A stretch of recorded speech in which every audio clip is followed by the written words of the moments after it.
Kisah kewalian Mbah Fethul Senori Tuban yang menakjubkan. Senori, salah satu kota kecamatan di Kabupaten Tuban, Jawa Timur. Namanya harum seharum nama ulama guru para ulama Indonesia, Kiai Abdul Fadl As-Senori At-Tuban. Meski beliau sudah wafat, namanya tidak bisa hilang dari ingatan semua orang. Bahkan berkat beliau, nama Senori juga ikut harum.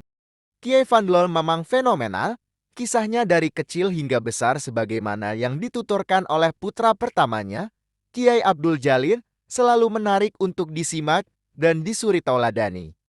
Sejak kecil Mbah Fadl, begitu beliau dipanggil sudah menampakkan keanehannya dibanding dengan anak seusianya.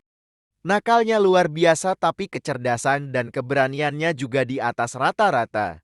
Setiap ada tamu yang sowan pada abah beliau Kiai Abdul Syakur, wedang yang disuguhkan pasti akan dicicipi dulu bak seorang guru yang memberi barokah pada santrinya.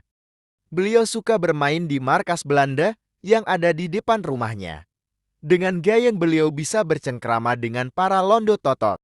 Tak heran bila beliau sudah mampu berbahasa Belanda dengan fasih. Di saat usia baru 9 tahun sudah hafal Al-Quran dalam waktu 2 bulan. Padahal rata-rata orang menghafal Al-Quran itu butuh waktu 3-4 tahun.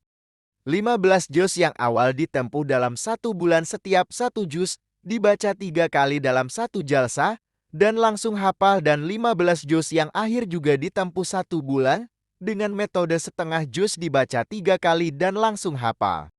Beliau ketika kecil sering ngupin saat abahnya membalah kitab bersama santri-santri. Bila sang abah sudah selesai, gantian beliau yang membaca kitab yang sama sambil menerangkan isinya persis seperti keterangan abahnya. Beliau mengaji hanya kepada abahnya, Kiai Abdul Syakur, dan kepada Hadratusi Mbah Hashim Asyari Tebu Ereng Jombang. Itu pun hanya ditempuh selama 7 bulan. Pada saat khatam Maji Jurumiyah, beliau bisa baca takrib dan Fathul Mu'in. Sewaktu hatam Kafrawi, beliau bisa baca Fathul Wahab. Dan ketika hatam Alfian di saat usianya baru 11 tahun, beliau sudah bisa ngajar sekaligus menulis kitab.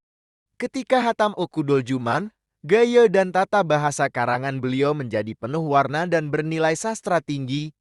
Metode yang digunakan dalam mengajar santri-santrinya adalah sorogan dengan satu judul kitab sampai hatal, baru setelah itu ganti kitab lain. Hal ini bertujuan agar benar-benar bisa difaham dan meresap dalam dada. Menurut beliau, all ilmu firrosi la'afil karosi, ilmu itu ada di kepala bukan di lampiran kitab. Kediaman Syekh Fadl, konon di rumah Inu Kiai Fakih Langitan, Kiai Hashim Muzadi, dan Kiai semasanya mengaji pada Syekh Fadl. Bila jam menunjuk pukul 1 malam, beliau bangun untuk melakukan qiyamul lail sampai pagi. Malam-malam yang sepi dan sunyi itu diisi dengan zikir pada sang Khalid. Sayup-sayup terdengar lantunan zikir dan bacaan Al-Quran dari kamar pribadinya. Ketika menjelang subuh, zikir itu ditutup dengan bacaan hizib Saifi Mu'in, hizib Nasyor, dan hizib Bal. Dalam sebulan beliau bisa hatam Al-Quran sebanyak 60 kali. Sedangkan dalam menambah keilmuan, setiap 10 hari bisa hatam 1 kitab besar, itu pun dalam keadaan setengah hafal isinya. Hal ini terbukti bila ada persoalan, beliau mampu menunjukkan jawaban disertai tabirnya. Bagi beliau seakan-akan tidak ada masalah yang musykin, apalagi mauquf. Sehingga Mbah Maimun, pengasuh PP, Ail Anwar Saran menjulukinya dengan sang kamus berjalan. Bila melakukan sholat selalu di awal waktu. Dalam memberi mauidun atau khutbah, beliau bersikap serius, namun mengena dan menyentuh perasaan. Sehingga para pendengarnya dibuat hening dan tak jarang menangis terseduh-seduh karena terbawa perasaan. Kendati demikian, Mbah Dul juga manusia biasa, punya anak dan keluarga yang butuh untuk dinafkahi. Oleh sebab itu, beliau juga bekerja untuk mencukupi kebutuhannya. Berbagai pekerjaan yang pernah dilakukan dan dijalaninya antara lain jadi buruh jahit, penjahit, bahkan jualan benang. Ada cerita menarik ketika beliau jualan benang. Dari daerah Karak Tuban sampai Sedan Rembang beliau tempuh dengan jalan kaki sambil memikul benangnya. sebuah jarak yang sangat jauh dengan beban di punggung yang tidak ringan. Selain itu, beliau juga pernah jualan kain, membuka toko, reparasi sepeda pancal, dan sepeda motor, membuat barang-barang elektronik. Meski beliau tidak pernah belajar elektro sama sekali, beliau juga pernah menjadi bos becat, mendirikan pabrik rokok dan lain sebagainya. Yang mengherankan, setiap usahanya berkembang pesat, seketika itu juga dihentikan dan ganti pekerjaan lain yang dimulai dari nol lagi. Hal ini semakin menguatkan keyakinan banyak orang bahwa beliau adalah sosok kiai yang zuhud. Tujuannya bekerja hanyalah ibadah dan sekadar menuruti perintah Allah semata, bukan untuk mencari harta.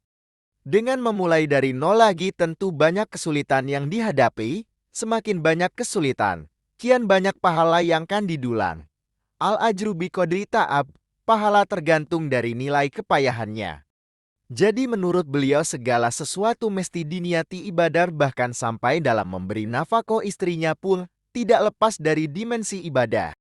Beliau dalam memberi nafkah harian pada istrinya tidak memberikannya sekaligus sehari, tapi nafkah pagi diberikan pada waktu pagi, nafkah siang diberikan di siang hari, dan nafkah sore diberikan sore. Ketika hal itu ditanyakan, jawab beliau agar banyak niatnya, sehingga banyak pula pahalanya. Dalam keseharian beliau sangat sederhana dan bersahaja, saking sederhananya ketika taziah dalam wafatnya Ki Zu bersarang. Beliau sempat dicueki atau tidak dihormati oleh orang karena songkok hitam yang dipakai tidak lagi hitam, tapi telah berubah warna menjadi merah. Baju yang dikenakan lusuh, hingga orang acuh memandangnya. Orang-orang baru tahu kalau itu adalah Mbah Dol yang sangat terkenal itu, setelah tanpa sengaja Mbah Maimun Zuber memergokinya di tengah jalan. Karuan saja Ki Maimun langsung menciumi tangan beliau dan menempatkannya pada tempat yang layak. Makam Syekh Fadol, sesederhana masa hidupnya yang bersahaja puluhan karya tulis yang telah beliau hasilkan. Beliau sudah menulis sejak masih remaja. Hanya yang patut disayangkan adalah karya tulisnya banyak yang tidak bisa dimanfaatkan sebab sebagian ada yang terkena banjir tatkala banjir besar tahun 1971 melanda Tuban, dan yang sebagian lagi dibawa oleh murid-muridnya yang tersebar di mana-mana sehingga sulit untuk melacaknya sekarang. Beliau dalam mengajar santrinya selalu mengarangkan materi pelajarannya baik yang berbentuk nastar maupun nadzom. Setelah selesai, kitab karangannya diberikan pada muridnya yang mengaji. Di antara karangan beliau yang sudah beredar adalah 1. Tashilul Masalik Syarah Alfiyah Ibnu Malik. 2. Kasfifut Tabari fi Sholati Taraweh. 3. Ahli Musamaroh fi Bayane Oli'il Ashron. 4. Durul Farid fil Limi Tauhid. Dan beberapa karangan yang belum selesai seperti Nazom Bahjatul Hawai, Nazom Jam'ul Jawami, Asnawi Sis Maula. Disadur dari majalah Kaki Langit edisi 8 tahun 2004. Demikian kisah kewalian Mbah Faidul Senori Tuban yang menakjubkan. Semoga bermanfaat.